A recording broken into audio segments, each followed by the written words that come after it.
Bahçeli Evler'de belediyenin başlatmış olduğu park metro uygulamasına halk tepki yağdırdı.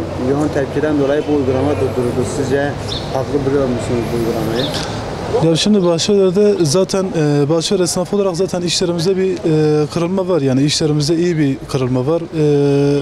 Üstüne belediyenin bu uygulama yapması zaten az olan müşterimizi daha da kısacak, daha da bir ciddi bir kriz çıkaracak.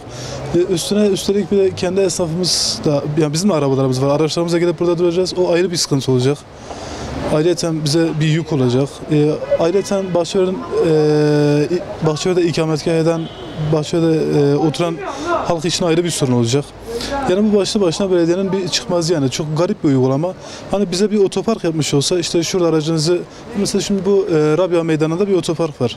Hani bu otoparkı Bahçelievler'de mağazası olanlar için, Bahçelievler'de ikamet edenler için orayı bedava yapsa mantıklı bir uygulama olacak.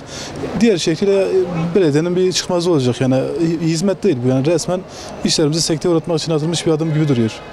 Bu konuyu tamamen kaldırılmasını istiyor yani. Bu mahalle arasında, dükkanların içinde, yani hangisinden park ücreti alacak? Millet hepsi evinin önünde, şeyin yanında, yani bu çarşısı Kağıt'a değil, bu biz Kağıt'tırız. Kağıt'a yani park şey vurur mu sorunu? Yani bundan para almak, yani bir gözü milletin cebinde, yani bunu demek ki. Milletin başka bir işgal yaptığı yok. Başka hizmetler yapsın. Başka hizmetler bekliyor. Bu parmak işleri, bu ufak şeye uğraşmasın belediye. Yatırımları yapsın, büyük işler yapsın. Bize bir sürü söz vaat vermiş. Bir sürü hani bize projeleri var, hani projeler. Onları çıkıp yapsın. Bunları boş ver. Bir ufak şeye uğraşmasın. Halkın cebine eline ayağını çeksin mi?